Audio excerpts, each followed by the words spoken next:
প্রতিদিনই একটু একটু করে ফুরিয়ে আসছে কয়লা, খনিজ তেল সহ অন্যান্য জ্বালানির ভাণ্ডার। চলছে বিকল্প জ্বালানির খোঁজ। এবারে বিকল্প জ্বালানি নিয়ে গবেষণা করতে মার্কিন মুলুকে পাড়ি দিচ্ছেন আলিপুরদুয়ারে সূর্যদীপ পাল। খুবই ভালো লাগছে। আমি জনস হপকিন্স ইউনিভার্সিটি আমেরিকাতে কেমিস্ট্রি নিয়ে পিএইচডি করার জন্য সুযোগ পেয়েছি এবং এটি একটি বড় ইউনিভার্সিটি, মানে ফেমাস ইউনিভার্সিটি বিশ্বের। সেখানে বাইরে থেকে পড়াশোনা করার এবং নিজের গবেষণাকে এগিয়ে নিয়ে যাওয়ার, নিজের সাবজেক্টে গবেষণা করার সুযোগ পেয়ে খুবই ভালো লাগছে। সাবজেক্ট কী রয়েছে? সাবজেক্ট আমার কেমিস্ট্রি, রসায়ন, এবং আমার গবেষণার বিষয় হচ্ছে ইনঅর্গানিক কেমিস্ট্রি।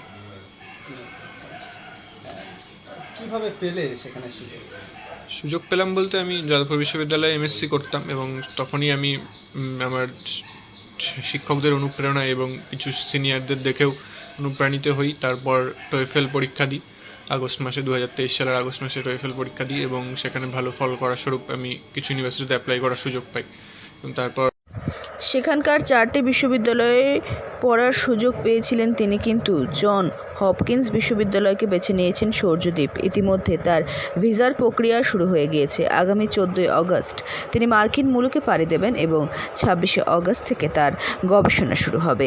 গবেষণা শেষে দেশে ফিরে অধ্যাপনা করতে চান তিনি। তার সাফল্যে খুশি প্রতিবেশীরাও। আলিপুরদুয়ার জেলার 1 নম্বর ব্লকের বিবেকানন্দ 2 অঞ্চল অন্তর্গত পশ্চিম জিতপুর এলাকার বাসিন্দা সূর্যদীপ।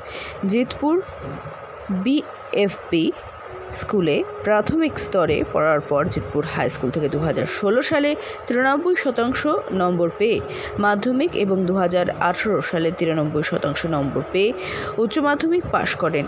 এরপর যাদবপুর বিশ্ববিদ্যালয় থেকে 71% নম্বর পেয়ে বিএসসি এবং 76% নম্বর পেয়ে এমএসসি ডিগ্রি অর্জন করেন।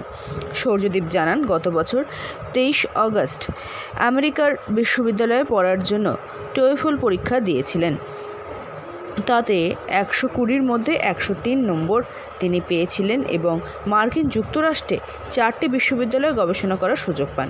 জন হপকিন্স বিশ্ববিদ্যালয়কে তিনি বেছে নিয়েছেন। সূর্যদীপ আরও জানিয়েছেন, একাদশ-দ্বাদশ শ্রেণীতে পড়ার সময় তার অজৈব রসায়ন ভালো লাগত। তারপর স্নাতকোত্তরে তার আগ্রহ বাড়ে। বিকল্প শক্তির উৎস খোঁজাই সূর্যদীপের লক্ষ্য।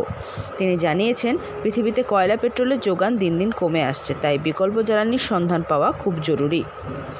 তার জন্যই তিনি এই গবেষণা চালিয়ে যেতে চান। আলিপুরদুয়ার থেকে অনন্যাদের রিপোর্ট, লোকাল 18 বাংলা।